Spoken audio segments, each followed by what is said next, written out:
आप देख रहे हैं आदिनाथ टीवी चैनल, अनादि से अनंत की धर्म यात्रा।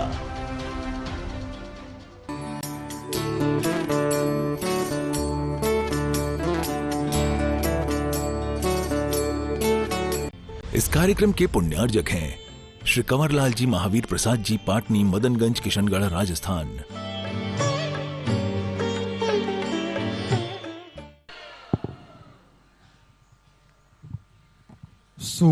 मधुर कंठ से बहुत सुंदर एवं व्यवस्थित मंगलाचरण बहन सौम्या जी के माध्यम से किया गया। एक बार इनके सम्मान में हम सभी लोग जोरदार तालियां बजाएंगे। हमारे तो पूज्य गुरुदेव हम सभी के लिए प्रथम तीर्थेश श्री आदिनाथ भगवान के समान हैं। आप हमारे आदिनाथ भगवान हैं और जितने भी यहाँ पर हमारे छात्र विद्वान बैठे हैं ये भरत और बाहुबली के समान हैं, और जितनी भी विदुषी बहनें हमारी यहाँ पर बैठी हैं ये ब्राह्मी और सुंदरी के समान आपका नाम और दिग्दिगांतर तक फहराने के लिए लगातार प्रयासरत हैं और इसी प्रकार से आगे भी कार्य करते रहेंगे। चलिए अब हम यहाँ पर आमंत्रित कर रहे हैं हमारे पूज्य गुरुदेव जो हम सभी के जीवन में आदिनाथ भगवान के समान हैं, उनके ही पुत्र, उनके ही शिष्य, शास्त्री तृतीय वर्ष के छात्र विद्वान भैया अंशुल जी जैन आए और आकर के अपना श्रीफल समर्पित करके पूज्य गुरुदेव का आशीर्वाद लें। तत्पश्चात अपना प्रवचन प्रस्तुत करेंगे और हमारे पुण्यार्जक परिवार श्री निर्मल जी भाई साहब से मैं निवेदन करूंगा वे चित्र अनावरण एवं दीप प्रज्वलन करें। आइए।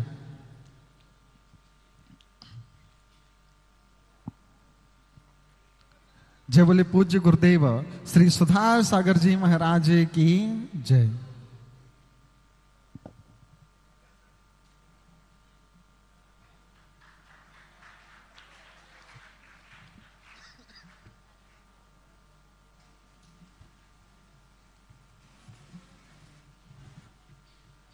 अंशुल जी के पिताजी भी यहाँ पे आए हैं, आप भी दीप प्रज्वलन में आ जाएं।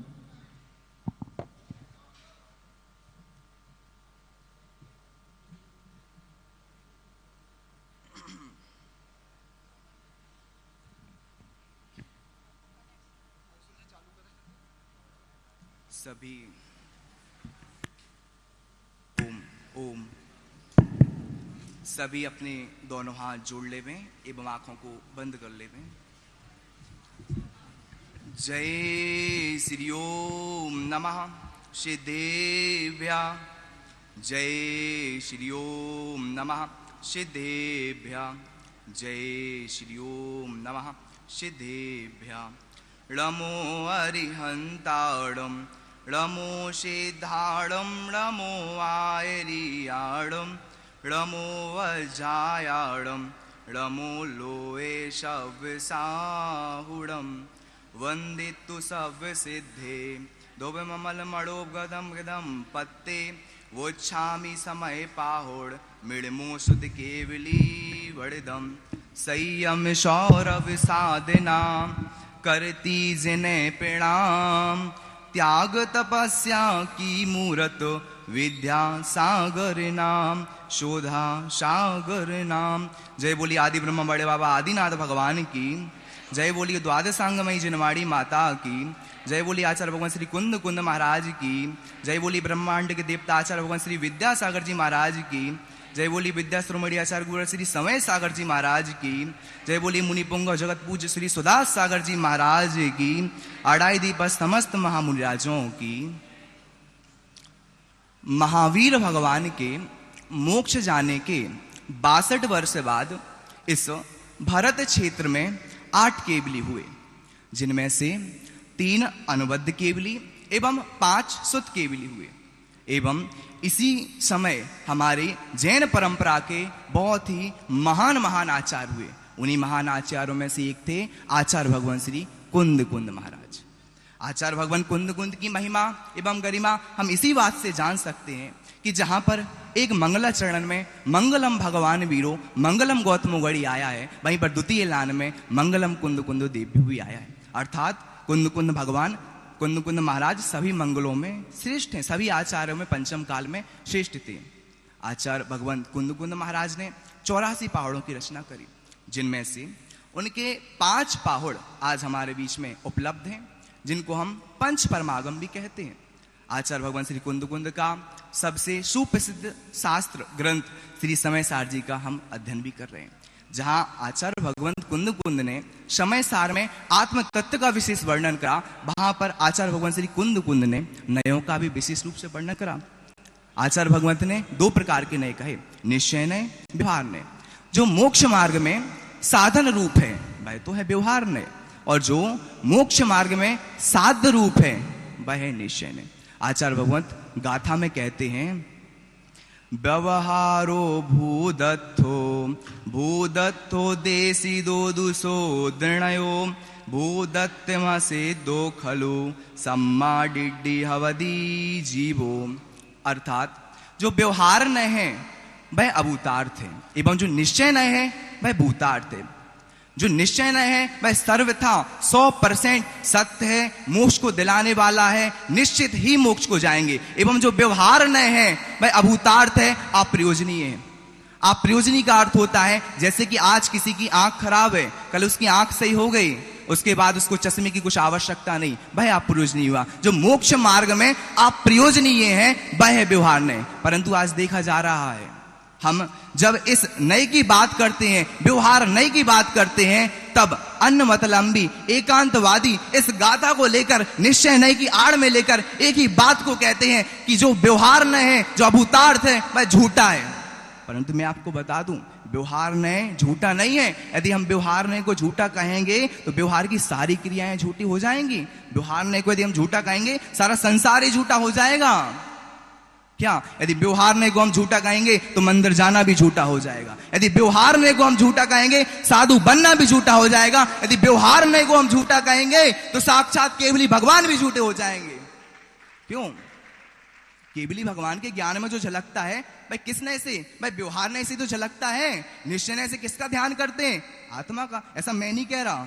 क्या? ऐसा मैं नहीं कह रहा। ऐसा नियम सार में साक्षात कुंद कुंद भगवान ने 163वें नंबर की गाथा में कहा है कि सिद्ध भगवान के जो ज्ञान में झलकता है ना, तो व्यवहार नय से झलकता है। निश्चय नय में तो आत्मा का ध्यान करते हैं। अब बताओ, व्यवहार नय झूठा है या प्रयोजनीय है? यदि व्यवहार नय को झूठा कहोगे तो केवली भगवान भी फिर झूठे हो गए। क्या है व्यवहार नय? क्या है? झूठा है या प्रयोजनीय? अप्रयोजनीय है व्यवहार नय। ध्यान दीजिए। और अप्रयोजनीय किन के लिए? जिन्होंने 28 मूल गुणों को धारण कर लिया है, हमारे लिए नहीं। ध्यान दो, व्यवहार नय से कुछ होता नहीं, परंतु व्यवहार नय के बिना भी कुछ होता नहीं। ये है समय सार है। किन के लिए है अप्रयोजनीय? उनके लिए जिन्होंने 28 मूल गुणों को धारण कर लिया। उनके लिए कहा है आरती मत करो, पूजन मत करो। उनके लिए कहा है शांति धाराभिषेक मत करो। हमारे लिए नहीं कहा है, उनके लिए कहा है। ये समय सार है, ध्यान से पढ़ना पड़ेगा। सुनो, इस समय सार है। ये राजा बना सकता है तो भिखारी भी बना सकता है। इस समय सार है, ये अनेकांतवादी बना सकता है तो एकांतवादी भी बना सकता है। इस समय सार है, ध्यान देना चाहिए। और समय सार का यदि साक्षात उदाहरण देखना है तो देख लो मुनि पुंगव श्री सुधा सागर जी महाराज को। किसी ने मुझसे पूछा, तुम हर बार इस गद्दी पर बैठते हो और कहते हो हमारे महाराज जी तो बहुत महान है, हमारे महाराज तो ये हैं वो हैं। क्या है तुम्हारे महाराज? हर बार कहते हो ना तुम्हारे महाराज इतने महान हैं, बड़े हैं। क्या है तुम्हारे महाराज? पता है मैंने उसको उत्तर क्या दिया? सुनो, आज वो सब एकांतवादी सुनो, आज वो सब विरोधी सुनो। क्या है मेरे मुनि पुंगव सुधा सागर जी? क्या है मेरे मुनि पुंगव सुधा सागर जी? जो पत्थर को फूल बना दे वह है मेरे सुधा सागर जी। जो पत्थर को फूल बना दे वह है मेरे सुधा सागर जी। जो भक्त को भगवान बनवा दे वह है मेरे सुधा सागर जी। और सुनो रे, जो इस 20 वर्ष के बालक को समय सार पढ़ाकर अपना जूनियर बनाकर इस गद्दी पर बिठा दे वह है मेरे सुधा सागर जी। मत पूछो कौन है मेरे सुधा सागर जी। लोग कहते हैं क्या है मेरे सुधा सागर जी? उस सांगानेर जैसी बंजर जमीन पर जहां कोई पक्षी भी जाना पसंद नहीं करता था, उस जगह पर श्री दिगंबर जैन सिमरण संस्कृति संस्थान बनाकर विद्वानों की फौज जिनने खड़ी कर दी वह है मेरे सुधा सागर जी। मत पूछो कौन है मेरे सुधा सागर जी। आज मंदिरों में श्रोताओं के भीड़ से पता चल जाता है कि इस गद्दी पर कोई सुधा बंसी बैठा हुआ है, वह है मेरे सुधा सागर जी। लोग कहते हैं आपके पूज्य श्री जहां जाते हैं मंदिर तोड़वाते रहते हैं, इस मंदिर को तोड़वाया, उस मंदिर को तोड़वाया। सुनो रे, पूज्य मुनीश्री मंदिर नहीं तोड़वाते, उस मंदिर की आयु बढ़ाया करते हैं। मैं आपसे पूछना चाहूंगा, जब आप उस मंदिर में पहले जाया करते थे, कितने लोग आया करते उस मंदिर में? कितने लोग? ना के मात्र इतने लोग आया करते। कितना चमत्कार हुआ करता था उस मंदिर में, ना के मात्र। जब पूज्य श्री ने उस मंदिर की प्रतिष्ठा कराई, जब पूज्य श्री ने उस मंदिर को नव निर्माण कराया, आज देख लो लाखों की भीड़ लगी हुई है। देखना है तो देख लो सांगा नहर में, देखना है तो नारियल जाके देख लो, देखना है तो बिजौलिया जाके देख ले, अरे देखना है तो थूबोन जी में जाकर देख लो। यह है मेरे सुधा सागर। मत पूछो कौन है मेरे सुधा सागर जी, हम बच्चे और बच्चियों के भगवान है सुधा सागर जी। कौन है सुधा सागर? लोग कहते हैं ये तुम्हारे सुधा सागर जी श्रावक संस्कार शिविर लगाते हैं और हजारों की भीड़ बुलाते रहते हैं। क्या तुम्हारे, मैंने सुना था, बहुत जगह सुना है, तुम्हारे सुधा सागर जी तो भीड़ बनाने के लिए श्रावक संस्कार शिविर लगाते हैं। मैं उनको बता दूं, हमारे पूज्य श्री भीड़ बनाने के लिए श्रावक संस्कार शिविर नहीं लगाते। उनको इससे क्या लेने देना, उनकी आत्मा को कल्याण तो हो ही रहा है। वो चाहते हैं कि मेरे द्वारा अनेकों लोगों का कल्याण हो जाए, इसलिए श्रावक संस्कार शिविर लगाते हैं। वह चाहते हैं कि वो शांति धारा भी सीख लें, इसलिए वो शिविर लगाते हैं। इसलिए नहीं लगाते कि तुम आओ 10 दिन में आऊं सुबह से और तुम्हें पढ़ाऊं, इसलिए नहीं। इसलिए समय सार शिविर लगाते हैं ताकि तुम जाओ और अपनी आत्मा, मैं तो अपनी आत्मा को कल्याण कर ही रहा हूं, तुम भी अपनी आत्मा को कल्याण करो, इसीलिए समय सार शिविर लगाया जाता है। यह है मेरे सुधा सागर जी। मत पूछो कौन है मेरे सुधा सागर जी। यदि हम सब बालक और बालिका बोलने में भी आए ना कि क्या है मेरे सुधा सागर जी, तो हमारे जन्मों के जन्मों को सारे के सारे जन्म खत्म हो जाएंगे, फिर भी हम नहीं बता पाएंगे कि हमारे पिता सुधा सागर जी हैं कौन। यह है मेरे सुधा सागर जी। पूज्य गुरुदेव ने एक बार कहा था, मुझसे मत पूछो, मुझसे मत पूछो मेरे बच्चों का ज्ञान कैसा है, मुझसे मत पूछो मेरी बच्चियों का ज्ञान कैसा है। आज मैं कहना चाहता हूं, मुझसे मत पूछो, मुझसे मत पूछो, हमसे मत पूछो हमारे सुधा सागर जी कैसे हैं। यदि आज तुम्हें भारतवर्ष में कहीं विद्वानों की फौज खड़ी दिख रही है तो वैसे हैं मेरे सुधा सागर जी। आज यदि पूरे भारतवर्ष में कहीं धर्म का डंका बजते हुए दिख रहा है तो वैसे हैं मेरे सुधा सागर जी। मत पूछो कैसे हैं मेरे सुधा सागर जी। इस समय सार है, हमारे पूज्य श्री हैं। हमें समय सार को जानना चाहिए। यदि हमने समय सार को नहीं जाना तो अपनी आत्मा में लीन नहीं हो जाएंगे, अपनी आत्मा में लीन हो ही नहीं पाएंगे। और सुनो, जो कहते हैं वर्तमान पंचम काल में हम तो निश्चय निश्चय इस सब को करते करते अपनी आत्मा का कल्याण कर लेंगे। क्या कहते हैं, जो जो देखी बीत राग ने सो हो रही बीरा रे। जो तो बीत राग ने देखी है वही वही होगा। तो मैं उनसे कहना चाहूंगा, पूज्य श्री ने कहा था, क्या क्या देखी बीत राग ने तू क्या जाने कीड़ा रे। ऐसा पूज्य श्री ने कहा था। और एकांतवादियों को ये जानना चाहिए। हम कहते हैं ना व्यवहार ने क्या है, असत्य है, झूठ है, क्योंकि केवली भगवान ने तो जान लिया है क्या है। नहीं, हमें जानना चाहिए व्यवहार जितना निश्चय नए प्रयोजनभूत है उतना ही व्यवहार नए भी प्रयोजनभूत है। इस प्रकार यदि हम जानेंगे, इन नयों को जानेंगे और अपनी आत्मा का चिंतन करेंगे तो निश्चित रूप से एक दिन हम अपना स्थान सिद्ध शिला में नियुक्त करेंगे। इसी मंगल भावना से बोली पंच परमेश्वरी भगवान की जय। ओम। बहुत सुंदर तरीके से समय सार जी में जो व्यवहार और निश्चय की विवेचना है उसको छात्र विद्वान भैया अंशुल जी के माध्यम से यहाँ पर प्रस्तुत किया गया। और इन्होंने बताया कि हमारे सुधा सागर जी कैसे हैं और उनको जानना है तो मैं कहता हूँ एक बार श्रवण संस्कृति संस्थान में आओ और आकर के देखो। जब वहां पर आकर के उस धरा को देखोगे तो पता चलेगा हमारे सुधा सागर जी कैसे हैं।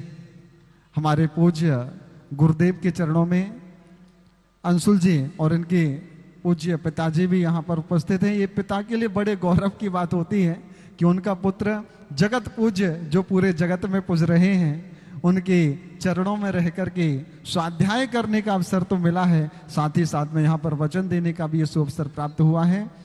इसके पश्चात मैं आमंत्रित कर रहा हूँ संत सुधा सागर आवासीय कन्या महाविद्यालय की विदुषी बहन सृष्टि जैन आए और पूज्य गुरुदेव के चरणों में श्रीफल समर्पित करें। तत्पश्चात अपना प्रवचन यहाँ पर रखेंगी बहन सृष्टि जैन।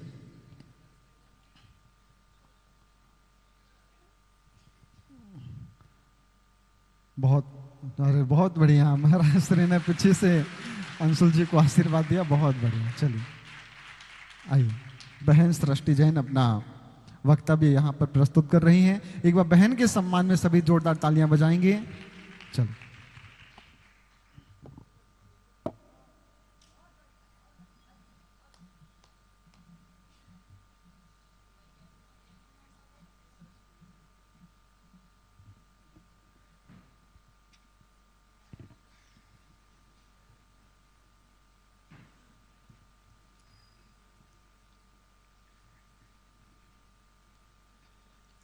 ओम नमः सिद्धिभ्यः, ओम नमः सिद्धिभ्यः, ओम नमः सिद्धिभ्यः। नमो अरिहन्ताणं, नमो सिद्धाणं, नमो आयर्याणं, नमो अज्यायाणं, नमो लोये सव्यसाहूणं, वन्दितु सव्यसिद्धे धुबममलमणोभवं गतिं पत्ते ओच्छामि समयपाहुड मिडमो सुद के बिली भड़िदम। जय बोले अनंत अनंत सिद्ध परमेष्टि भगवंतों की, आचार्य कुंद कुंद महाराज की, संत शिरोमणि आचार्य गुरुवर श्री 108 विद्यासागर जी गुरुदेव की, नवाचार्य श्री 108 समय सागर जी गुरुदेव की, निर्यापक मुनि पुंगव श्री 108 सुधा सागर जी गुरुदेव की, अहिंसा मई जैन धर्म की।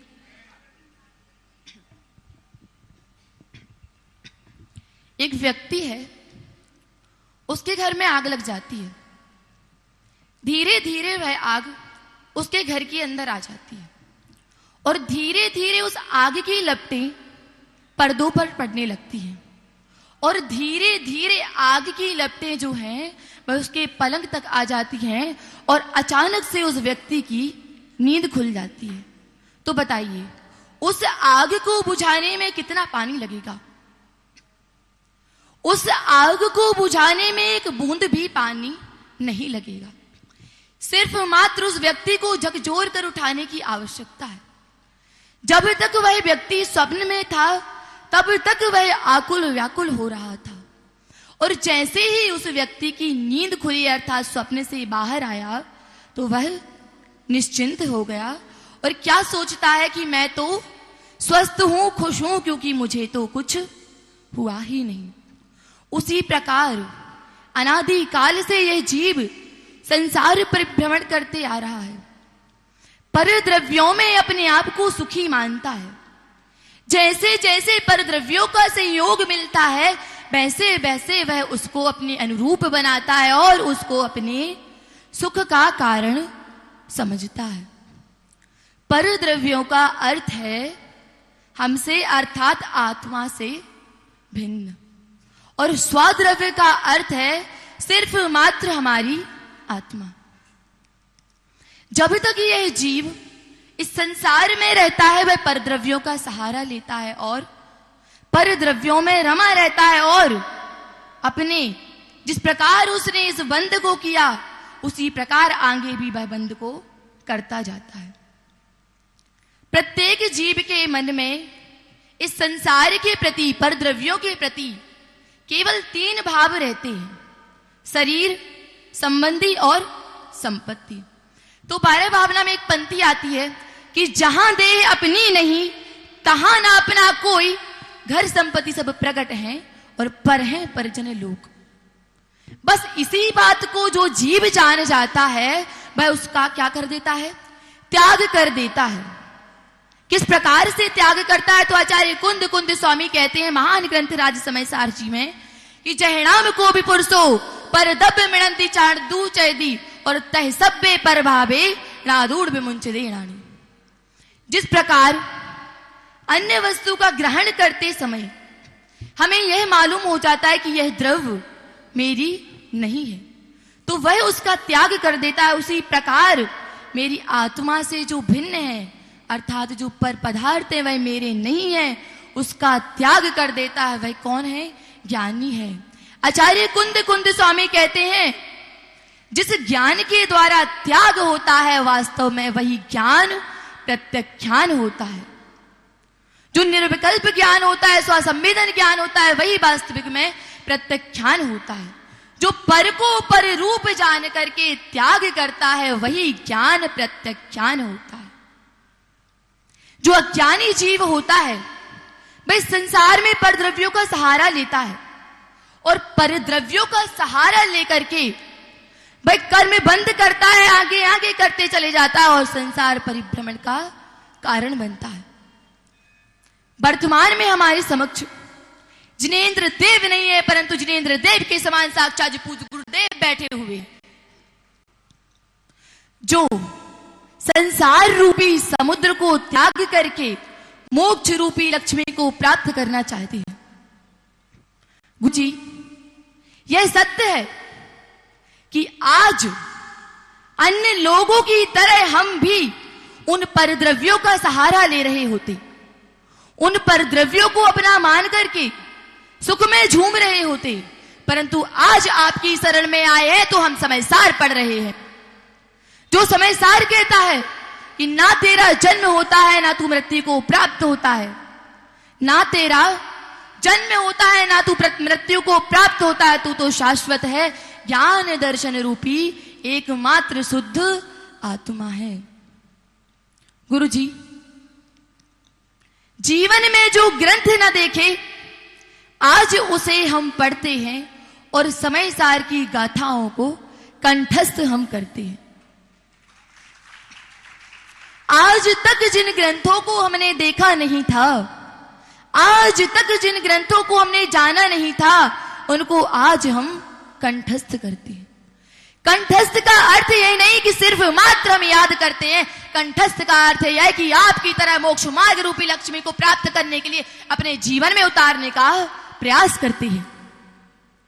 गुरु जी, हम नहीं चाहते कि आपके हृदय में हमारा स्थान हो, हम तो यह चाहते हैं कि हमारे हृदय में आपका स्थान हो और जीवन पर्यंत तक, जब तक हम समाधि को प्राप्त नहीं होते तब तक आपके चरण कमल हमारे हृदय में रहे और जिस प्रकार आप मोक्ष रूपी लक्ष्मी को प्राप्त करना चाहते हो उस प्रकार हम आपके पद चिन्हों पर चल करके मोक्ष रूपी लक्ष्मी को प्राप्त करें।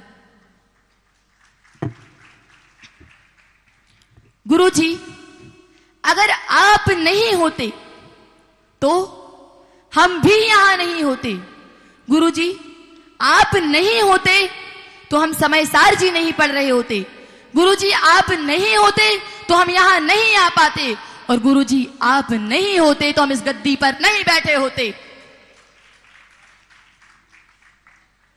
हम बेटियों के आदिनाथ, हम बच्चों के आदिनाथ, आदिनाथ भगवान से तोल करके सिर्फ मात्र हम कल्पना नहीं कर रहे।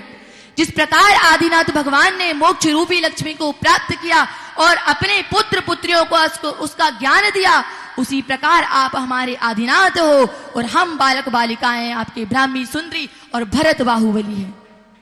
जिस प्रकार आपने उनको मोक्ष मार्ग पर लगाया उसी प्रकार आप हमें मोक्ष मार्ग पर लगाते हो और जिस प्रकार आदिनाथ भगवान ने मोक्ष रूपी लक्ष्मी को प्राप्त किया उसी प्रकार आप भी मोक्ष रूपी लक्ष्मी को अवश्य प्राप्त होगे और साथ में हम भी आपके पद चिन्हों पर चल के एक दिन मोक्ष रूपी लक्ष्मी को प्राप्त करेंगे। गुरु जी, जब आपको देखते हैं तो हम बच्चों के मन में क्या भाव आते हैं कि जिस पल तुमको देखा गुरुवर, जिस पल तुमको देखा गुरुवर, उस पल जो आनंद मिला, जिस पल तुमको देखा गुरुवर, उस पल जो आनंद मिला, मुझको ऐसा लगा कि भगवान, मुझको ऐसा लगा कि भगवान सिद्ध शिला में जन्म लिया, सिद्ध शिला में जन्म लिया। जय बोले अनंत अनंत सिद्ध परमेश्वरी भगवंतों की। बहुत सुंदर वक्तव्य यहाँ पर बहन ने प्रस्तुत किया। एक बार इनके सम्मान में सभी जोरदार तालियां बजा करके इनका स्वागत करेंगे।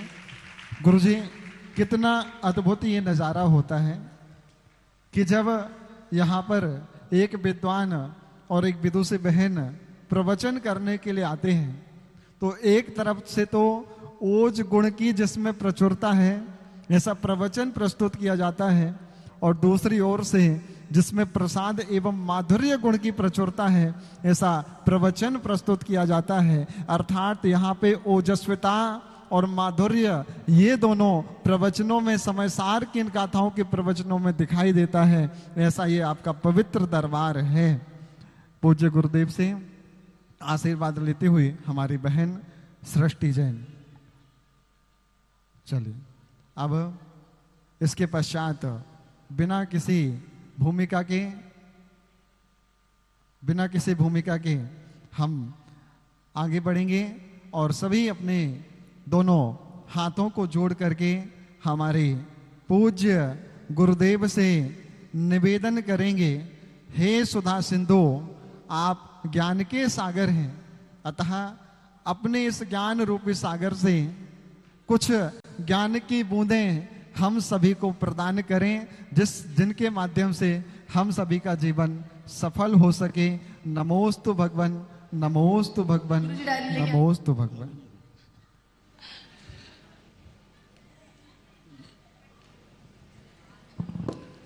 जय श्री ओम नमः सिद्धेभ्यः।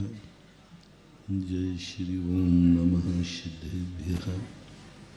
सर्वमंगल मांगल्यम सर्वकल्याणकारकम प्रधानम सर्वधर्माणां जैनम जयतु शासनम। पंच परमेष्ठी भगवान की, आचार्य श्री गुरुवर कुंद कुंद महाराज की, आचार्य श्री गुरुवर विद्यासागर महाराज की।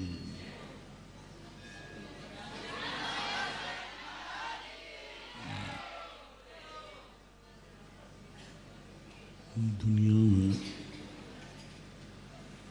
पहली यह दृष्टि बनाओ कि दुनिया में कोई भी वस्तु निरर्थक नहीं है, निर्मूल नहीं है। दुनिया में कोई भी विचार गलत नहीं है, निर्मूल नहीं है। दुनिया में कोई भी अधर्म नाम की चीज नहीं है। अधर्म नाम कोई चीज है तो अधर्म द्रव्य है। पाप और पुण्य की कल्पनाएं ये सापेक्ष हैं। धर्म अधर्म की कल्पनाएं सापेक्ष हैं। अच्छे बुरे की कल्पनाएं सापेक्ष हैं, शाश्वत नहीं है, सभी के लिए नहीं। कर्म सिद्धांत ग्रंथों में एक बहुत बड़ा रहस्यमयी बात कही है। सभी प्रकृतियों का बंटवारा कर दिया गया। जितनी भी प्रकृतियां हैं, पाप और पुण्य, जब पंचेंद्रियों के विषयों की बात आई तो ना तो उनको पाप में गिना, ना उनको पुण्य में गिना, और पाप भी हैं और पुण्य भी। ऐसी 20 प्रकृतियां हैं। सारी प्रकृतियों का बंटवारा है। घातिया कर्म पाप में आते हैं, अंतराय जो हैं वो भी सब पाप में आते हैं। वेदनी में एक अपाप है, एक पुण्य है। गोत्र में एक पाप और पुण्य है। नाम कर्म में कुछ पाप है, कुछ पुण्य है। लेकिन एक नाम कर्म की 20 प्रकृतियों में, 93 प्रकृतियों में पुण्य पाप का बंटवारा स्पष्ट है। लेकिन 20 प्रकृतियां ऐसी हैं जिनमें ना तो कोई पुण्य है, ना कोई पाप है। और ये 20 प्रकृतियों में ही संसार है जो भोगने में आता, ग्रहण में आता। जितना भी ग्रहण में आ रहा है सब पंचेंद्रिय का विषय है। जो पंचेंद्रिय का विषय नहीं है वह भोगने में नहीं आता, ग्रहण करने में नहीं आता, उपयोगिता नहीं है। लेकिन वस्तु व्यवस्था है। अध्यात्म व्यक्ति क्यों इतना ऊपर उठ जाता है? क्यों स्थित प्रज्ञ हो जाता है, क्यों वो ज्ञान योग में हो जाता है, क्यों नहीं उसे कुछ अच्छा और कुछ बुरा लगता है। अध्यात्म की चरम सीमा आश्चर्य खत्म हो जाता है। आध्यात्मिक व्यक्ति को कभी आश्चर्य नहीं होता, भय तो होता ही नहीं। वो कहता क्या बात है, बोले तुम मर रहे हो, डर नहीं रहे? बोले नहीं, मरने डरने की बात नहीं, ये तो प्रकृति की व्यवस्था है, व्यवस्था है, कोई अव्यवस्था नहीं है, व्यवस्था है प्रकृति की। प्रकृति का नियम कानून है, संसार के बनाना है तो मरना पड़ेगा, मरेगा नहीं व्यक्ति तो संसार की व्यवस्था नहीं बनेगी, बहुत मुश्किल हो जाएगा। सारे संसार की व्यवस्था मरने से बनती है, इसलिए मरना भी जरूरी है। जो कुछ भी दुनिया में घटित हो रहा है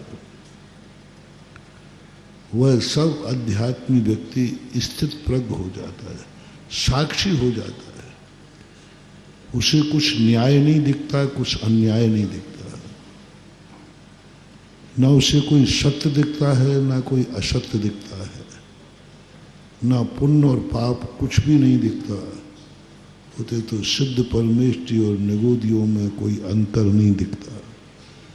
सिद्ध भगवान और निगोदिया में कोई अंतर नहीं है, दोनों उस दशा को प्राप्त हैं जो त्रिकाली है। कितना अभेद कर दिया, कहाँ सिद्ध भगवान और कहाँ निगोदिया भगवान। अध्यात्म इतना अभेद कर देता है। और सभी स्थानों पर वैष्णव दर्शन में एक कथा आती है कि जब पांडव भीम आदि वनवास में थे तब उनको हनुमान जी मिले। तो भीम ने कहा कि हनुमान जी आप न्याय के समर्थक रहे, आप हमेशा सत्य में लड़ते रहे, और सत्य के लिए जब आप लड़ते थे, न्याय के लिए लड़ते थे, आप रामचंद्र जी के पक्ष में नहीं लड़े हैं, न्याय के पक्ष में लड़े। आप रावण से युद्ध किया है, रावण का संहार किया है, रावण का संहार नहीं किया, अन्याय का संहार किया। आप सदा अन्याय के समर्थक थे, अन्याय के विरोधी थे।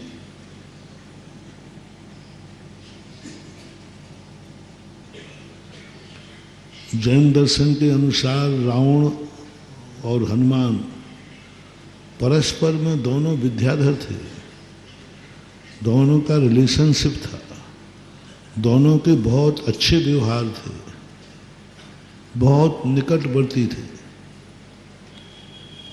लेकिन आपने उन संबंधों को भी ताक पर रखकर रावण से युद्ध किया।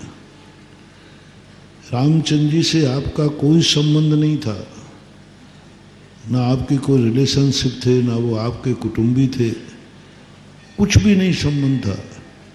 फिर भी आप श्री राम के पक्ष में लड़े, यानी आप न्याय के पक्ष में लड़े। अपना व्यक्ति है, यदि वो अन्याय है तो उसका भी आपने विरोध किया। आप हमारी कहानी सुनिए, हमारे साथ दुर्योधन ने अन्याय किया है, और मैं यदि कहीं अन्याय में हूं तो आप बताइए, आप न्याय के पक्ष में लड़िए और हमें न्याय दिलाइए। बहुत बढ़िया आवाज है वहां पर। हनुमान जी कहते हैं, भीम उस समय में कर्म योगी था,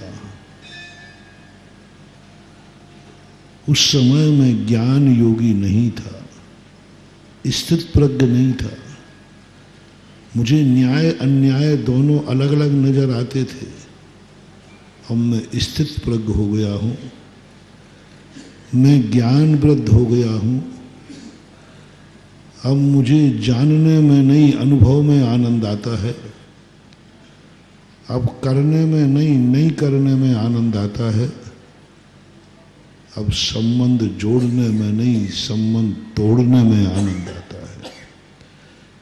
अब मुझे खाने में नहीं, उपवास में आनंद आता है। अब मुझे सोचने में नहीं सोचने में आनंद आता है। कर्म योगी जितना दिमाग चलेगा उतना चलाएगा, बहुत दिमाग चलाएगा, बहुत सोचेगा और नए नए रास्ते खोजेगा, नई नई खोज करेगा। अभी वो अध्यात्म में नहीं है, क्योंकि उसका दिमाग बहुत चल रहा है। जितना दिमाग चलेगा उतना ही मनोयोग होगा, और मनोयोग है तो कर्म का आश्रव है। और जिस मन से आश्रव की तीव्रता बढ़ रही हो, बंधन बढ़ रहा हो, वह आध्यात्मिक कैसे हो सकता है? आध्यात्मिक तो बंधन से मुक्त हो रहा है, और तुम्हारा दिमाग बहुत चल रहा है, बहुत तेजी से चल रहा है।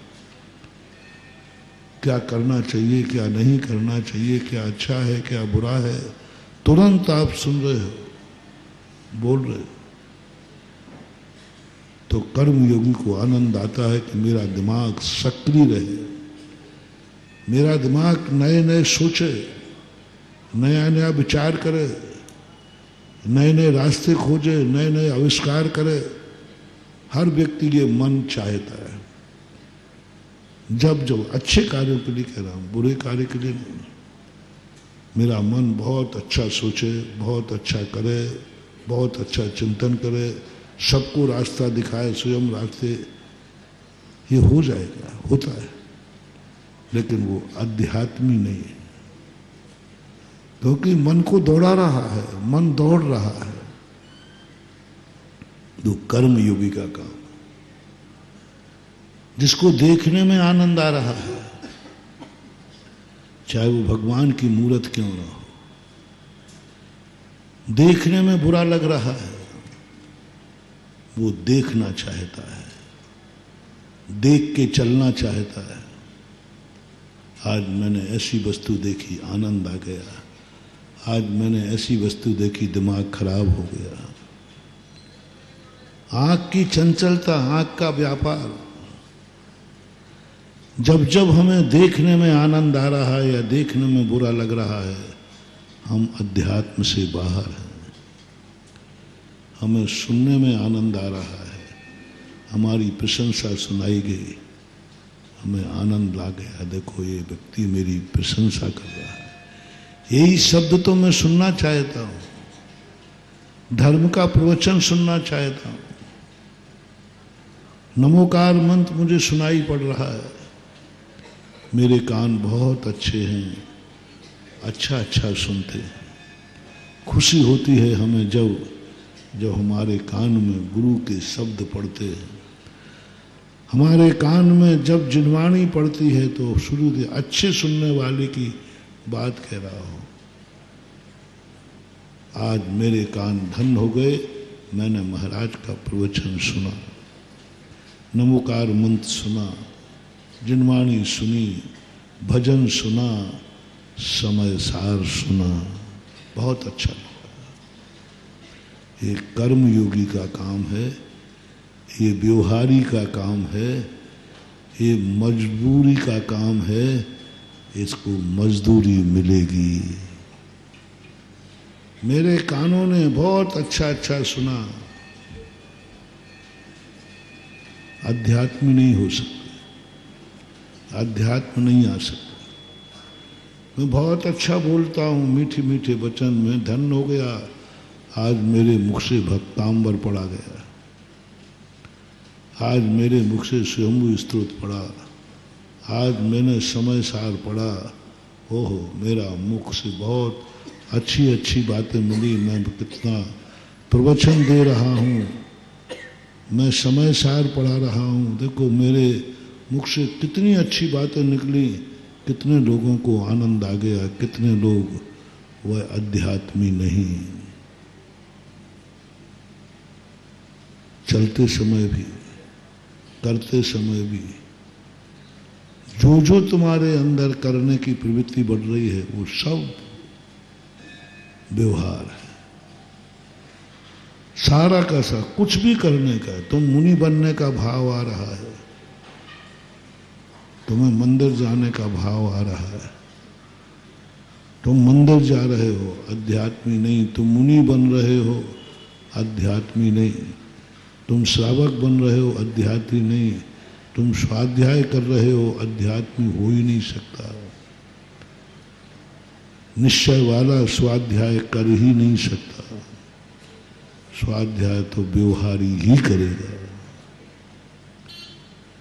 व्यवहार में ही स्वाध्याय है, व्यवहारी बने बिना स्वाध्याय हो ही नहीं सकता, क्योंकि निश्चय में स्वाध्याय है ही। पूजन भी व्यवहार है, निश्चय में पूजन नहीं, आराधक भाव नहीं होता। तुम मुनि बन रहे हो, ये भी निश्चय नहीं है, निश्चय में कोई मुनि होता नहीं। तो तुम श्रावक हो, नहीं, श्रावक निश्चय में श्रावक होते ही नहीं। तुम जो कुछ भी अपने आप को पेश कर रहे हो, अध्यात्म कहता है ये मेरा स्वरूप है ही नहीं। स्वाध्याय कर रहे हो समय सार, समय सार निश्चय वाला पढ़ ही नहीं सकता, पढ़ा ही नहीं सकता। वो तो जब भी समय सार पड़ेगा व्यवहार में आना ही पड़ेगा, व्यवहारी बनना पड़ेगा। यदि ये सब झूठे हैं तो स्वाध्याय भी झूठा है, पूजा पाठ झूठे हैं तो स्वाध्याय भी झूठा है, क्योंकि स्वाध्याय भी व्यवहार है। सारी क्रियाएं, मुनि बनना, सब कुछ जितना, यहाँ तक कि सम्यक दर्शन ज्ञान चारित, ये भी व्यवहार है, झूठा है। सिद्ध भगवान भी झूठे हैं, पांचों परमेष्टि झूठे हैं। नहीं, झूठ का अर्थ होता है तुम मुनि हो। मैंने संस्थान के बालक को कहा तुम मुनि हो, ये सत्य है कि झूठ है? झूठ है। मैं श्रावक हूं, झूठ है। लेकिन तुम कुछ हो ही नहीं, व्यवहार निश्चय नहीं है, ये झूठ है। लेकिन व्यवहार तो है कि नहीं? श्रावक मुनि नहीं है, लेकिन श्रावक तो है। कुदेव है, कुदेव सच्चा देव नहीं है, लेकिन कुदेव है कि नहीं? क्या कुदेव भी नहीं है? कुदेव तो वो है, बस सच्चा देव नहीं। सापेक्ष होता है झूठा, स्व सापेक्ष जो है कोई झूठा नहीं होता। प्रत्येक वस्तु का स्व चतुष्टय देखिए, कोई झूठा ही नहीं, सब सांचे, सब सांचे, कोई झूठा नहीं है। स्व चतुष्टय की अपेक्षा, जो मैंने प्रारंभ में कहा, उदाहरण देता हूं मैं कई बार। सांप का जहर गलत है, तुम्हारे लिए गलत है, सांप के लिए तो अच्छा है। संसार में कोई भी वस्तु गलत नहीं है। स्व चतुष्टय से देखो, अपनी अपनी दृष्टि से देखो।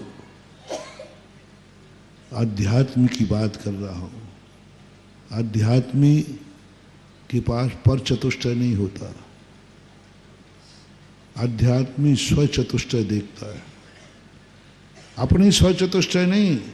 वो चश्मा भी देखे, इसका स्व चतुष्टय, सब में स्व चतुष्टय, स्व चतुष्टय। और जब स्व चतुष्टय देखोगे तो न्याय अन्याय कुछ रहेगा ही नहीं। आध्यात्मिक व्यक्ति कहेगा नहीं, मैंने अब सोचना बंद कर दिया। नया नया चिंतन करना अध्यात्म का काम नहीं है। अब सोचना ही बंद हो जाए, मनोगुप्ती, अब सोचता भी नहीं हो, अब सोचना भी बंद हो गया। अर्थ भी नहीं खोलता कि इसका क्या अर्थ है, शब्द ही नहीं सोचता कि कौन सा शब्द है, अर्थ भी नहीं निकालता कि इसका क्या अर्थ है, भाव नहीं आता। आध्यात्म को भाव नहीं आता, कि इसका क्या अर्थ है। कोई विकल्प नहीं आता कि ये पुद्गल है कि जीव है। अध्यात्म को विकल्प ही नहीं आएगा। जीव और अजीब भी अर्थ क्या है कुछ पता ही नहीं। आध्यात्मिक अर्थ से ये शब्द कौन सा है कोई पता नहीं, बस है। क्या है बोले इस चक्कर में मैं नहीं पड़ता। दिट्टी स्वयं पीडानम, ज्ञान दृष्टि बना लो। दृष्टि मां देखती है, क्या अच्छा क्या बुरा ये काम नहीं करता। अध्यात्म दृष्टि है, दृष्टा बन जाता है, उसे कुछ नहीं, अपने और पराये का कोई भेद नहीं होता। अध्यात्मी अच्छा नहीं देखता, अध्यात्मी देखता ही नहीं है। अब देखने का मन नहीं होता। देखना, कर्म योगी कहता है ये भगवान की मूर्ति है, इसको तो देख सकता हूं, गुरु महाराज को तो देख सकता हूं, जीवों को देख के तो चल सकता हूं, शास्त्र तो देख के पढ़ सकता हूं। अध्यात्म कहता अब बस कुछ देखने का मन नहीं लगता, मन नहीं होता। इंद्रिय व्यापार रोकना है, इंद्रिय व्यापार करना नहीं। अच्छा देखो चाहे बुरा देखो, इंद्रिय का तो व्यापार होगा और इंद्रिय का व्यापार इष्टम, बस नाशा दृष्टि। अब कुछ भी देखने का मन नहीं होता, कुछ भी सुनने का मन नहीं होता, क्या अच्छा क्या बुरा कुछ नहीं सुनने का मन, कान का व्यापार रोक दो।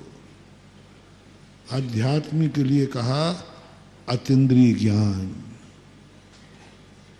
अतीन्द्रिय ज्ञान कोई ज्ञान होता है क्या? मति और शुद्ध ज्ञान इंद्रिय और मन से होते हैं, और अध्यात्म को अतीन्द्रिय कहा। वह आनंद अतीन्द्रिय है जो बिना देखे, बिना सोचे, बिना सुने, बिना चखे, बिना किए, बिना करे आनंद आ रहा है। इसलिए हे भीम, अब मुझे न्याय अन्याय से कोई फर्क नहीं पड़ता। मुझे न्याय अन्याय में कोई भेद ही नजर नहीं आ रहा है। चाहे दुर्योधन राजगद्दी पे बैठे, चाहे पांडव बैठे, कौन न्याय कौन अन्याय, कुछ नहीं। ये सब पुद्गल की पर्याय हैं, ये सब कर्मों की पर्याय हैं। न्याय अन्याय से भी कोई भेद नहीं, कुछ मतलब नहीं है।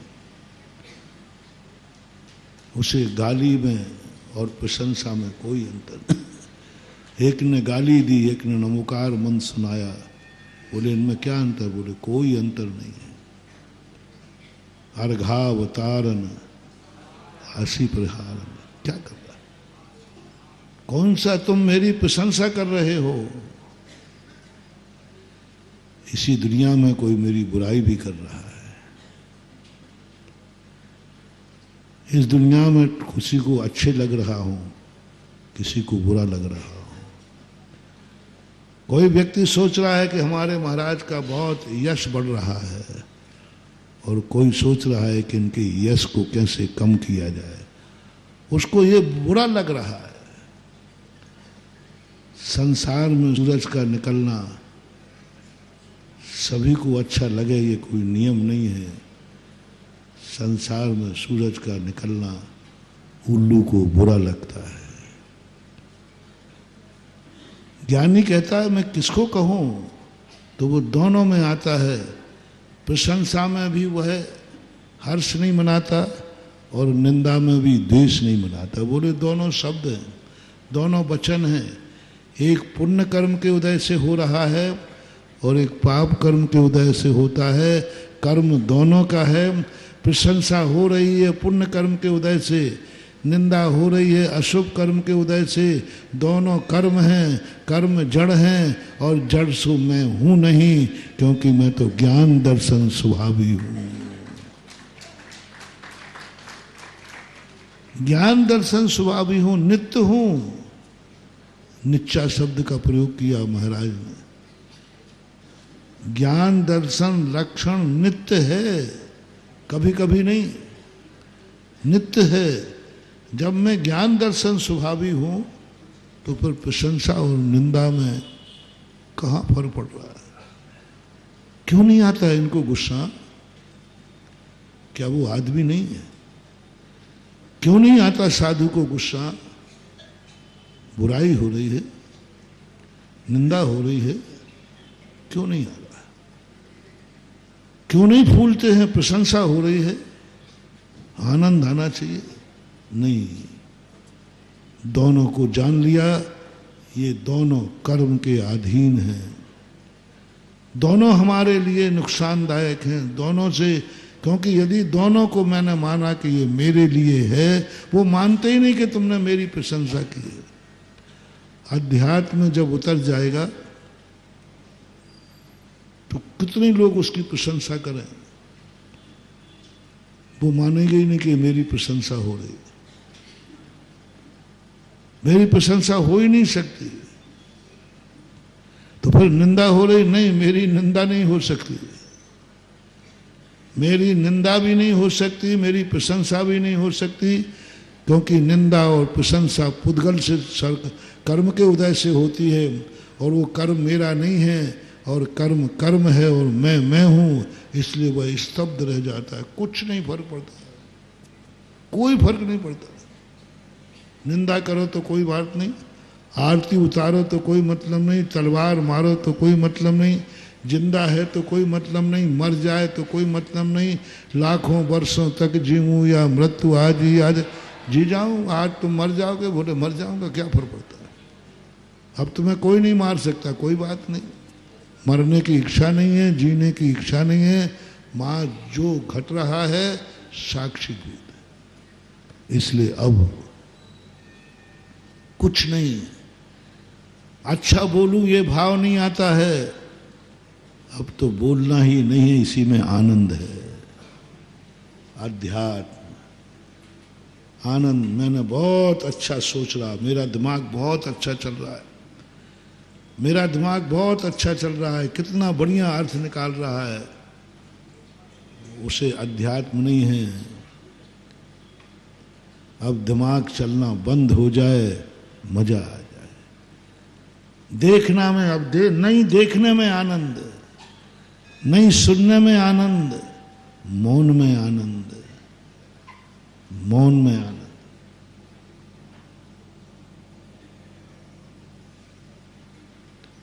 खाने में आनंद नहीं, उपवास में आनंद। उपवास में आनंद, खाने में नहीं। सारे जगत को खाने में आनंद आता है, और अध्यात्मी कहता है मुझे उपवास में आनंद आता है। उपवास में आनंद। कैसा आनंद? उपवास में तो भूख लगती है, उपवास में तो प्यास लगता है, ये तो कुछ भी नहीं है। भूख और प्यास का दुख तो कुछ भी नहीं है, जो उपवास का आनंद है। थोड़ा वस्तु सूक्ष्म है, खाने में तो कोई आनंद नहीं, पानी में कोई आनंद नहीं है, और प्यास का दुख भी कुछ नहीं, ये तो यूं है थोड़ा सा। भूख का दुख कुछ भी नहीं, जो उपवास का आनंद है। जब कष्ट कम हो और आनंद की ज्यादा अनुभूति हो, तो व्यक्ति उस कष्ट को कष्ट मानते ही नहीं। उसको दिखना चाहिए कि इसमें कष्ट है, लेकिन आनंद कितना है, तो फिर वो कष्ट को अवॉइड कर देता है, साइड कर देता है। बोले कष्ट क्या है, इतना सा कष्ट, लेकिन सुख कितना है। अब देखिए उपवास में कौन सा सुख है, थोड़ा डिस्ट्रैक्शन करो। भूख लगती है कि नहीं उपवास में, प्यास लगती है कि नहीं उपवास में, गर्मी लगती है कि नहीं उपवास में, गला सूखता है कि नहीं उपवास में, सब होता है। तो फिर सुख काय का, कौन सा सुख वहां आ गया। आप उपवास को देखना महानुभाव, कहीं से भी सुख नजर नहीं आ रहा है। असाता की उद्दीर्णा हो रही है, पूरे उपवास में 24 घंटे असाता की उद्दीर्णा होती है, अशुभ कर्मों के उदय रहते हैं। उपवास करने का अर्थ अशुभ कर्म का उदय। फिर आनंद कैसा? आनंद स्वाधीनता का। ओहो, आज मैं जल और अन्न का गुलाम नहीं बना, आज मैं आजाद हो गया। आजादी का आनंद। कितने लोग शहीद हो गए, बोले कोई बात नहीं, आजादी के लिए मैं मरने को भी तैयार हूं। आजादी के लिए सबने कहा देखो मार डालेंगे, बोले मार डालेंगे, आजादी चाहिए मुझे। मर जाओगे तुम, बोले मर जाऊंगा। ओहो, मरने का दुख कुछ भी नहीं आजादी के लिए। मरने का दुख कुछ भी नहीं आजादी के लिए। देख ले, ये मार डालेंगे, अंग्रेज हैं ये, दया नहीं है इनके पास। बोले कुछ नहीं, बस भली आजादी नहीं पा पाऊं, एक बार अपने मुंह से आजाद होके मरना चाहता हूं।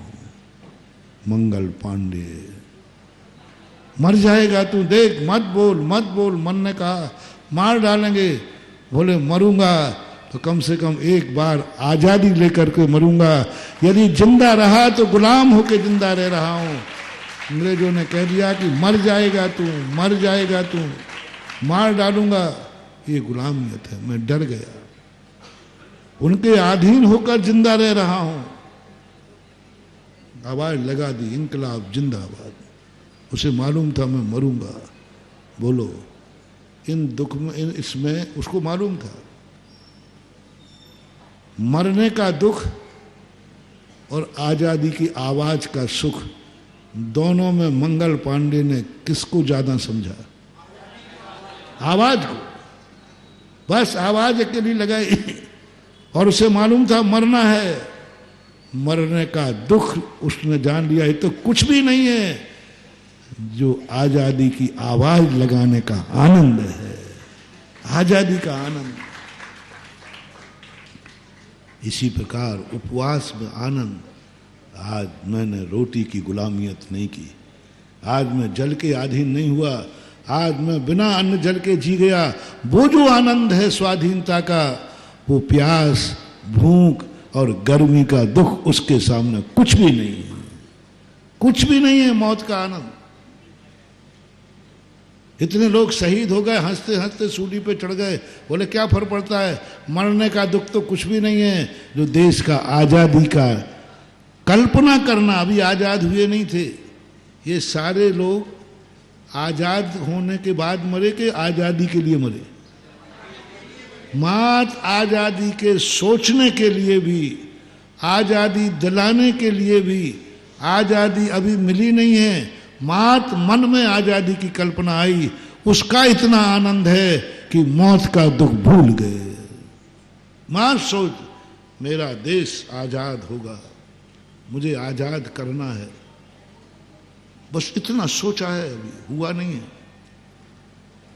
सोचा मात्र, सोचने में आनंद कितना आया होगा उनको कि उनको मौत का दुख भयभीत नहीं कर पाया, उन्हें बच्चों का मोह भयभीत नहीं कर पाया, उन्हें परिवार का मोह भयभीत नहीं कर पाया, उन्हें माता पिता का मोह भयभीत नहीं कर पाया, उन्हें धन दौलत इस सारा संसार के सुख भयभीत नहीं कर पाए। कल्पना करो सुख क्या है उसको, ये बताओ। मंगल पांडे का सुख बताओ, क्या वो आजाद हो पाया?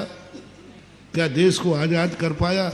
मात आजादी का सोचा है, सोचा है, मात मन में भाव आया है। क्या चंद्रशेखर आजाद करा पाए? मात मन में भाव आया है। जितने भी लोग हुए, जितने शहीद हुए, मात मन में भाव आया है, हमें देश को आजाद करना है और आजाद में जीना है। मन में भाव आया और मन में भाव आते ही मौत का दुख गायब हो गया। महानुभाव, आप समय सारी नहीं है, अपन को अभी समय सार प्राप्त नहीं हुआ। आपको खास तौर पर समय सार प्राप्त नहीं हुआ। मात मन में लाओ कि मुझे अध्यात्मी होना है, तुम सारे संसार के दुख तुम्हारे गायब हो जाएंगे। तुम कहोगे तो कुछ भी दुख नहीं है। मात्र सोचना है, आजादी की सोचना है, मुझे स्वाधीन होना है बस। मुझे ये रोटी की गुलामियत पसंद नहीं है, ये पानी की गुलामियत पसंद नहीं है। मैं कठपुतली बन गया, ये रोटियां मुझे नचा रही हैं, ये पानी मुझे नचा रहा है, ये कर्म मुझे नचा रहे हैं, ये परिवार वाले मुझे नचा रहे हैं, मैं नाच रहा हूं, ये मुझे नचा रहे हैं, मुझे मोहित कर रहे हैं। मैं कहीं जाना चाहूं नहीं जा सकता, परिवार अकेला रह जाएगा। मैं तो बन गया। ये सोना चांदी मुझे कहीं जाने नहीं देता, डर लग रहा है, भय पैदा कर दिया कोई लूट लेगा, स्वतंत्र होने नहीं देता। कैसे छोड़ दिए 18 करोड़ घोड़े, 84 लाख हाथी, यही प्रतीति, ये मुझे बांध रहे हैं, मैं इनसे बंध रहा हूं। मुझे आजादी चाहिए, मुझे आजादी चाहिए। मैं किसी से बंध के नहीं रह सकता। पर पदार्थ मेरे लिए नहीं, मैं बनता जा रहा हूं। 1 किलो सोना तुम्हारे पास है तो सोना तुमसे बंधा है कि तुम सोने से बंधे हो? हम सोने से बनते जा रहे। बस मन में एक भाव आ जाए, महानुभाव कैसे सहन कर लेते हैं ये साधु महाराज उपसर्ग परिचय, कैसे सहन कर लेते हैं ये सारे कष्ट, कैसे सहन कर लिया। श्यालनी मांस लौच रही है और महाराज स्थिर बैठे। क्या हो गया? कोई भगवान तो नहीं बन गए अभी, फिर भी सहन कर रहे हैं।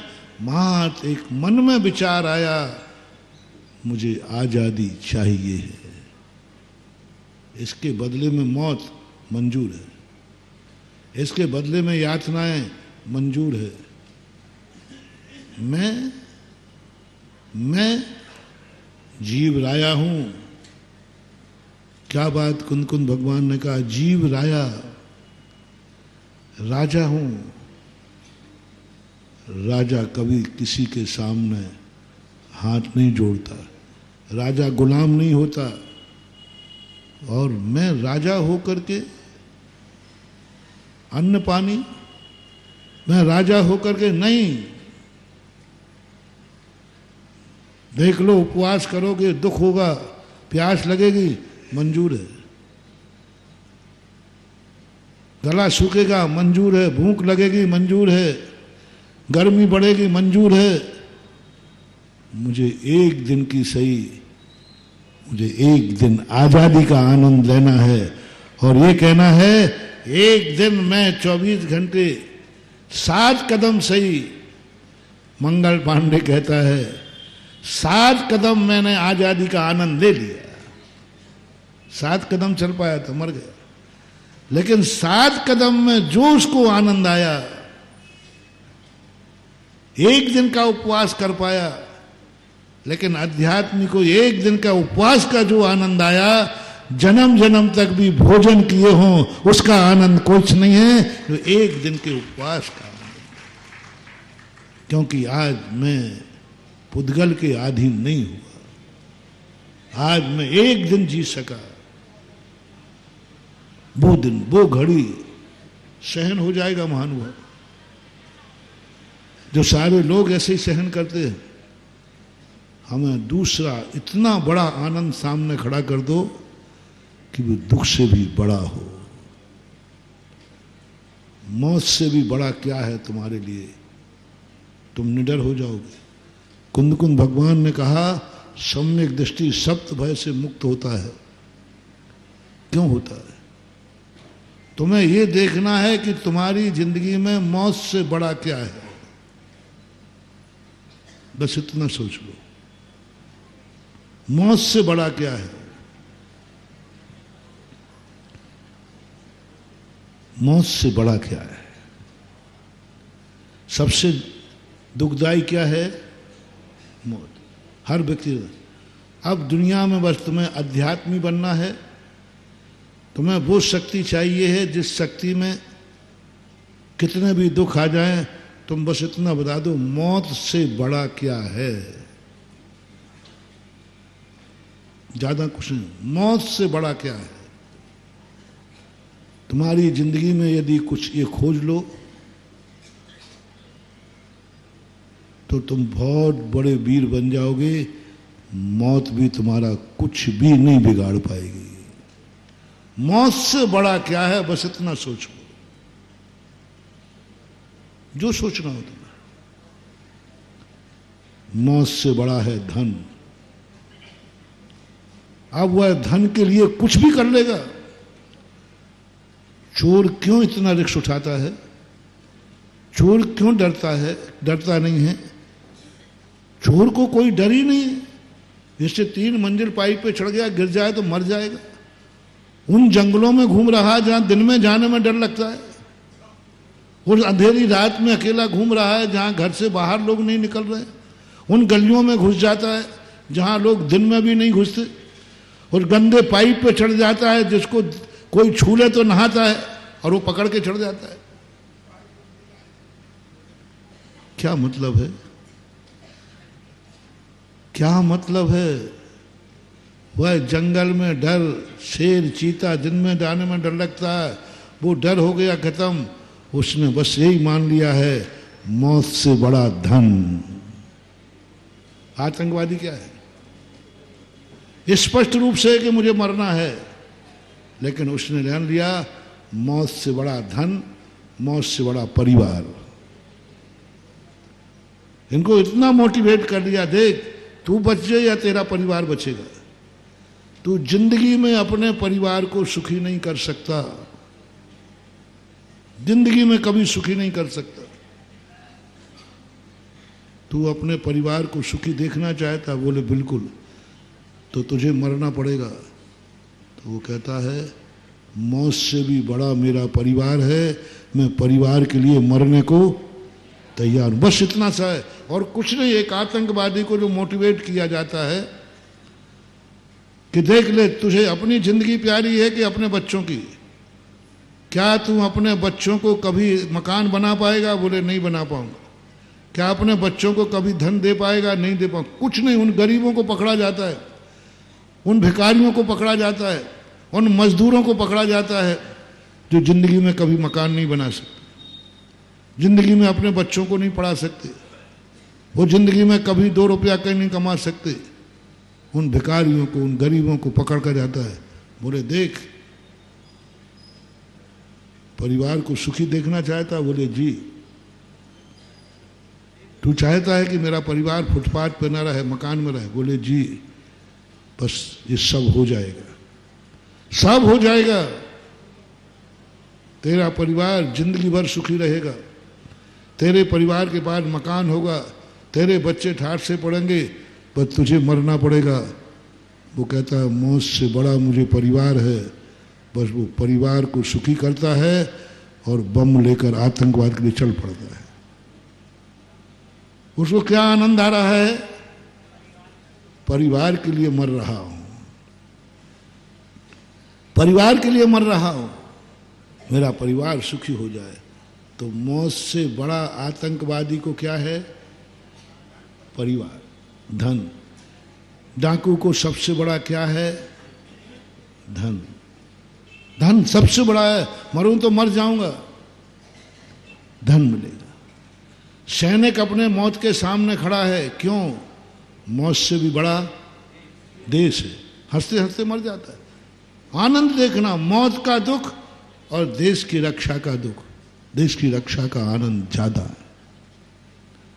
जब तक आपके अंदर कोई दुख से बड़ी चीज आपके सामने नहीं आएगी, आपको दुख सहन नहीं होगा, कर ही नहीं सकते। आपसे पूछ रहा हूं कि आपको जिंदगी में सबसे बड़ा दुख क्या है? जो मैंने कहा, मौत। मौत से बड़ा क्या है? समाचार सिखा रहा हूं। मौत से बड़ा क्या है जिसके बदले में तुम मौत कुछ भी नहीं, जिसके बदले में मौत कुछ भी नहीं। हमने 2 उदाहरण दे दिए, देश का भी दे दिया, आतंकवादी का। तुम्हें क्या बड़ा है? मौत से बड़ा, मौत का दुख कुछ भी नहीं है। वो वस्तु खोज लो बस, जो तुम्हारी समझ में आ रहा। मैं कुछ नहीं कह रहा। सबको अपनी जिंदगी में एक नोट करना है। तुम बहुत कुछ बलिदान कर दोगे, बस एक ही खोजो कि मौत सबसे बड़ा दुख है, और वो दुख से बड़ा क्या है जिसके सामने मौत कुछ भी नहीं है, कुछ भी नहीं है।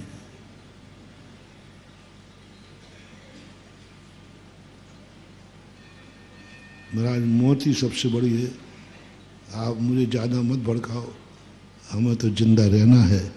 जाओ, मौत ही सबसे बड़ी है। तुम 24 घंटे कभी निर्भय नहीं होगे, क्योंकि मौत तो कभी भी आ सकती है, तुम हो ही नहीं सकते। तुम्हें एक मौत से बड़ा चाहिए। जो जो दुख तुम्हारे पास हैं, दुख सहन करने की विधि बता रहा हूं। जो जो तुम्हारे पास दुख हो, पैसे का दुख, बीमारी का दुख, मौत का दुख, पड़ोसी का दुख, कितने प्रकार के दुख हैं, मन का दुख, कितने दुख हैं, सब दुखों की एक लिस्ट बना लो। इन दुखों में तुम्हारा कुछ भी नहीं हुआ, तुम्हारी आंख में आंसू नहीं आएगा। बस इन दुखों से बड़ा क्या है? यदि वो मिल जाए तो ये दुख कुछ भी नहीं है। अमृतचंद सूरी महाराज समय सार में कहते हैं, एक बार मुझे निज आत्मा का अनुभव हो जाए, मरना पड़ेगा, मरने को तैयार हूं। मृत्यु आप ही, मर जा पर तू निजानुभव कर, घड़ी घड़ी मत रच तन में। कितनी बड़ी बात। निज आत्मा के लिए वो कह रहा, मरना बड़ा मैंने मंजूर है, एक बार मुझे आत्मा के दर्शन करा दो। आत्मा का दर्शन करके मर भी जाऊंगा तो ये मरने का दुख कुछ भी नहीं है, जो आत्मा का एक क्षण का आनंद है। एक क्षण का आनंद। मंगल पांडे, 1 मिनट जीने का आनंद है, वो मौत कुछ भी नहीं। उसने कह दिया मरना कुछ भी नहीं है। क्या मरने का दुख है? तो 1 सेकंड का, 1 मिनट का जो आनंद आएगा। बस यही स्थिति सम्यक दृष्टि की बनती है। एक क्षण को वो आत्मा का आनंद आ जाए। ये यत् निच्छ यग वो समो सभक्त सुंदर लोये। एक क्षण को, कुंदकुंद स्वामी कहते हैं, एक क्षण को सम्यक दृष्टि के, एक क्षण को वो मुझे निज आत्मा की अनुभूति हो जाए, उसके बदले पर मुझे मरना पड़े तो मर सकता हूं, कोई बड़ी बात नहीं। मरना तो कुछ नहीं, यूं मरना तो वैसा ही है। कैसे बन गया अंजन चोर? अरे चोर था, पापी था, उसको अपना, वो कहता क्या बात। नमोकार मंत्र की श्रद्धा का आनंद और मौत का दुख सामने क्या था? नीचे क्या था? आग थी ना, तलवारें थी ना, सब कुछ था। और डरा नहीं, डरा नहीं। वो स्पष्ट जानता था कि मुझे विद्या सिद्ध होने वाली नहीं है, क्योंकि मुझे क्या होगी जब ये सेठ जी करोड़ों मंत्र पढ़ चुके, इन्हीं को कुछ नहीं हुआ तो हम पापियों को क्या होगी। उसका 100% था, मुझे विद्या सिद्ध होगी नहीं, मैं अग्नि में गिरूंगा, जल के मरूंगा, मैं इन तलवारों पर गिरूंगा, मेरे टुकड़े टुकड़े हो जाएंगे। पक्का था उसको। बोलो बताओ भैया, जीवित अग्नि में जलने का दुख कितना है? नहीं पता हो? आज थोड़ी सी अग्नि में उंगलियां डाल के देख लेना, थोड़ा सा तलवारों के ऊपर गिर करके सारा शरीर टुकड़े टुकड़े हो जाए, इतना देख लेना। थोड़ा चिकोटी लेके देख लेना। इतना सारा दुख, क्या परीक्षा है। इतना सारा दुख। अंजन चोर कहता है ये तो कुछ भी नहीं है। ये तो फिर क्या है? बोले नमोकार मंत्र की जो श्रद्धा का आनंद है, उसके सामने ये तो कुछ भी नहीं है। नमोकार मात्र श्रद्धा। नमोकार मंत्र पढ़ा नहीं महानुभाव, नमोकार मंत्र का अर्थ भी नहीं आया, नमोकार मंत्र का जाप ही नहीं आया। मात उसकी क्या थी? नमोकार मंत्र श्रद्धा। क्या बात समझते हो?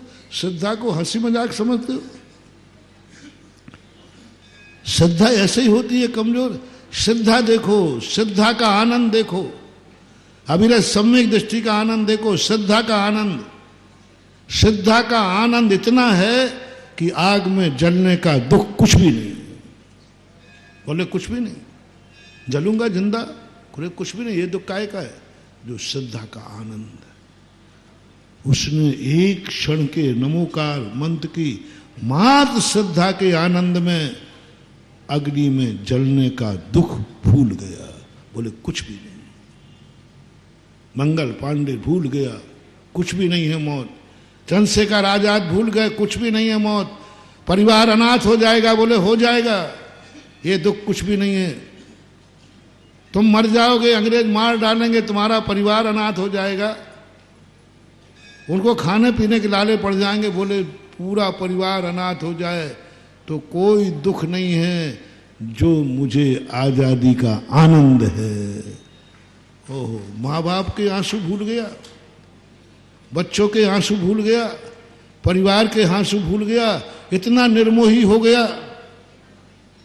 मौत भूल गया, इतना निर्मोही हो गया उस आनंद में जो एक मिनट के लिए जो आनंद है।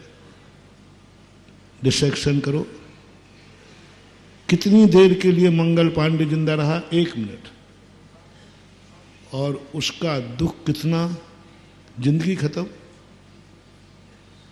20-25 साल जीता अभी, ज्यादा उम्र नहीं थी, 45 को सच्चा बताते हैं। और 40-50 दिन जीने का आनंद और एक क्षण का आनंद। माँ बाप का दुख, माँ बाप निपुते हो गए। माँ बाप की जिंदगी कितने मुश्किल से पाला था, कितने मुश्किल से बड़ा किया था, कितनी उम्मीदें की थी, और माँ बाप को निपुता कर दिया कितने में? 1 मिनट के आनंद में। बलिदान देखना। पत्नी थी, पत्नी को विधवा कर दिया 1 मिनट के आनंद में। पत्नी विधवा हो गई, बोलो विधवा का दुख कितना होता है। जान रहा है कि मेरी पत्नी विधवा हो जाएगी, और पत्नी को बहुत चाहता था, लेकिन 1 मिनट का आनंद। बच्चे थे उसके, बच्चे अनाथ हो जाएंगे, सारा घर उजड़ जाएगा, माँ बाप बूढ़े हैं, उनकी सेवा कौन करेगा। ये सारे दुख उसने सब कायम किए, और तुरंत आत्मा कहती है ये सारे दुख कुछ भी नहीं है जो 1 मिनट के आजादी का आनंद है। कल्पना करो, मैंने इसका बहुत चिंतन किया। मैंने कैसे कर देते हैं बलिदान, कैसे बन जाते हैं आतंकवादी। इनको क्या अपनी आत्मा प्यारी नहीं है? अरे कोई भीतरागी नहीं है, कुछ नहीं महानुभाव। उस आतंकवादी को मौत से ज्यादा सुख उसे परिवार का सुख है। देश को कैसे शहीद हो जाते हैं। अरे कोई दुनिया में भीख मांग के खा लूंगा, लेकिन मौत में तो नहीं जाऊंगा। और हर सैनिक चला जाता मौत में, सबको मालूम है कभी भी मर सकता हूं। कभी क्यों मर जाते हैं सब? जब महानुभाव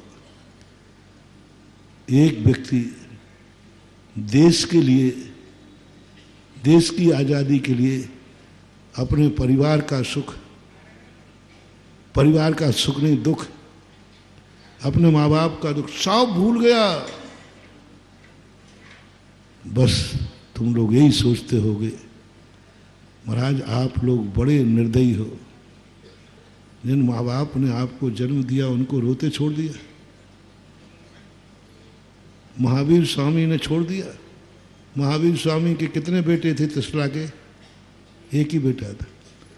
कितना नाजों से पाला था।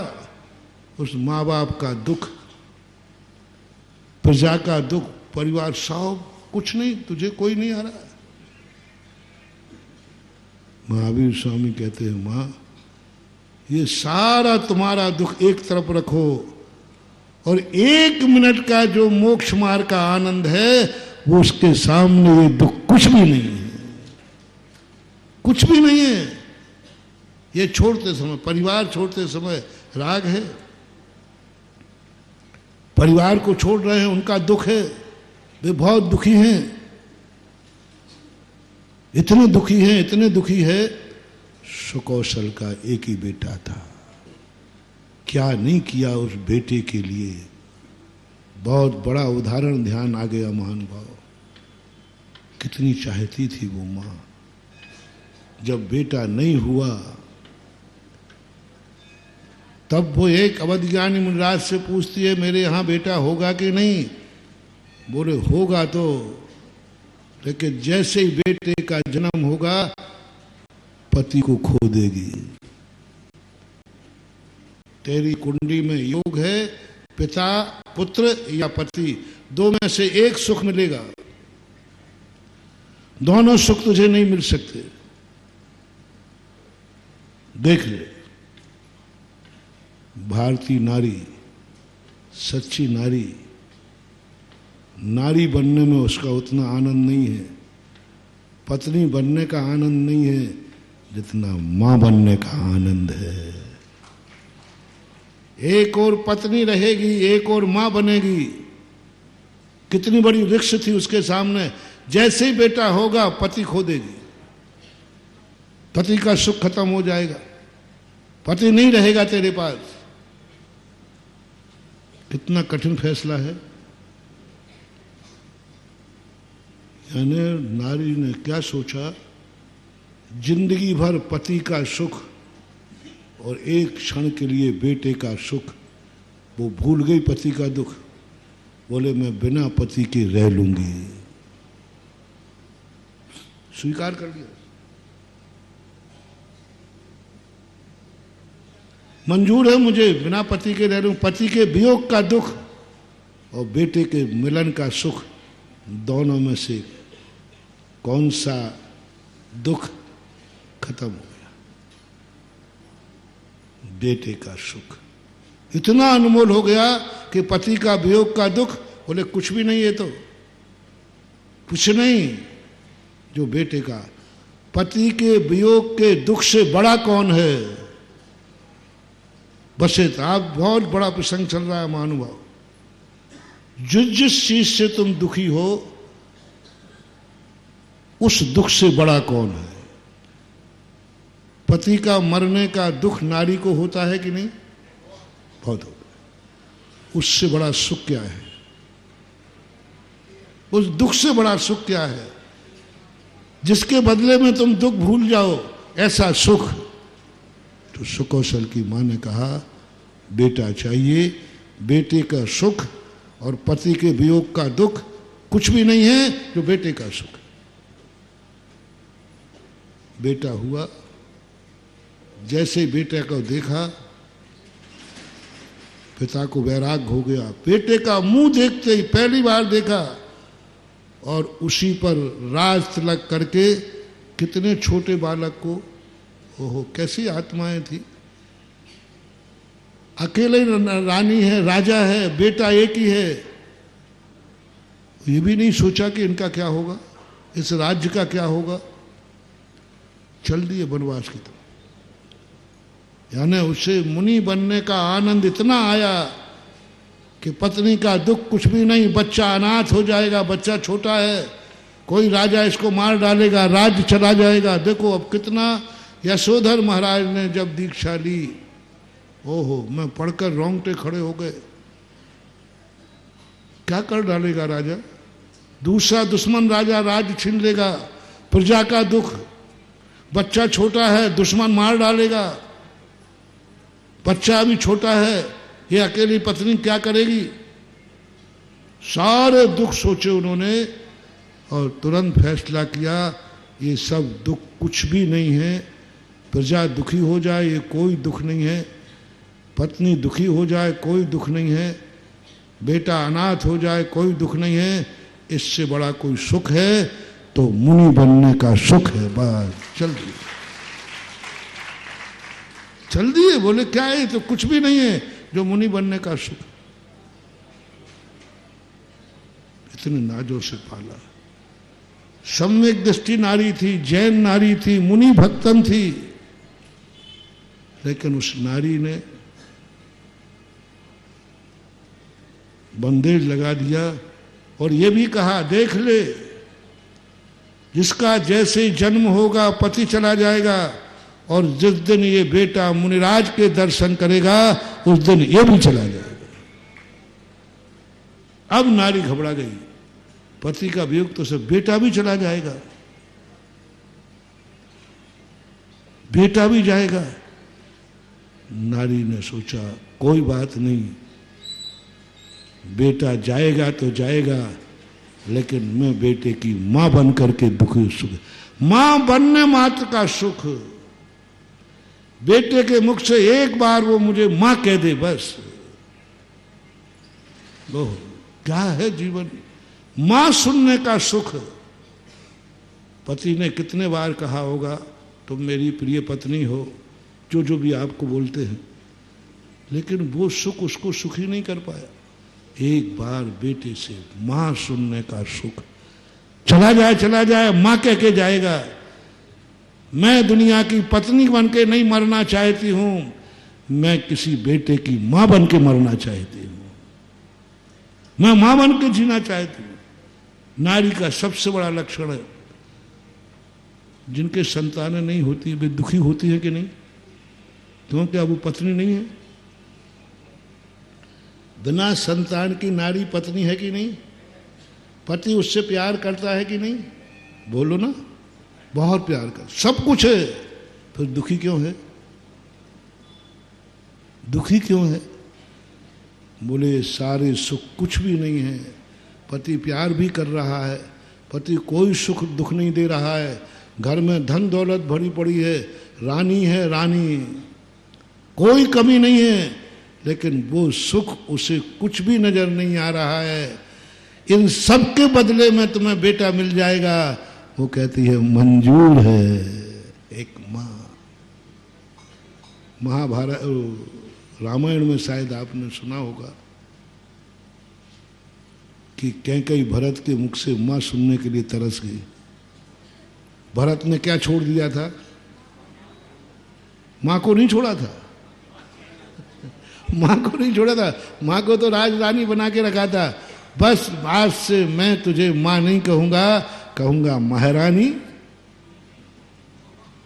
बेटे के मुख से महारानी, तड़प गई वो मछली सी, रो पड़ी, बेटा मुझे राज्य नहीं चाहिए, बस बे तेरे मुख से मां।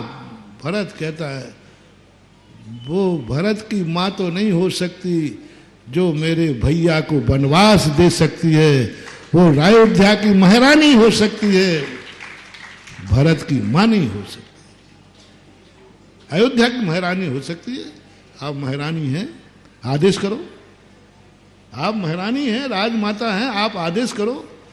राजा के राज्य की माता हो सकती हो, लेकिन मेरी मां नहीं हो सकती।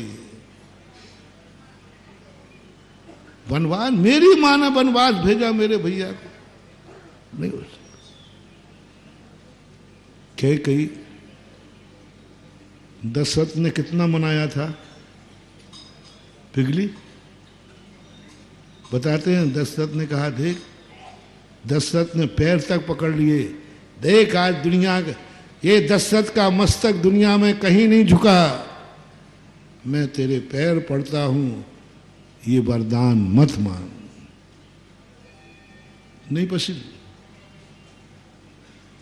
नहीं पसीजी। पति दशरथ जैसे राजा ने पैर पकड़ने की बात कह दी तो भी नहीं पसीजी। राजा दशरथ कहते मैं मर जाऊंगा, मैं राम के बिना जिंदा नहीं रहूंगा, तो भी नहीं पसीजी, बोला मर जाओ। रामचंद्र, मालूम था कैकेयी को वैष्णव दर्शन के अनुसार कि राम के वियोग में दशरथ की मौत होना निश्चित है, तो भी नहीं पसीजी। तो भी उसके मन में नहीं आया, नहीं, पति मरे तो मर जाए, पति पैर छुए तो छू, कुछ भी करे, कोई उसको नहीं मना झुका पाया। मात एक मां शब्द ने, देखना कहाँ कैकई का मान, कैकई का अहंकार, कैकई की जिद, मात भरत ने मां कहना छोड़ दिया। आज के बाद में मां नहीं कहूंगा। तड़प गई वो। और अंत में एक दिन भरत से कहती है, बेटा मुझे नहीं चाहिए राज्य, मुझे नहीं चाहिए राज, मुझे नहीं चाहिए अयोध्या की गद्दी, मुझे तो मां बेटे के मुख से एक मां शब्द चाहिए है। बोल मैं क्या करूं, मुझे नहीं चाहिए कुछ भी, मुझे नहीं चाहिए राजगद्दी में अपना वचन बाप। इस कार्यक्रम के पुण्यार्जक थे श्री कंवरलाल जी महावीर प्रसाद जी, पाटनी, मदनगंज, किशनगढ़, राजस्थान।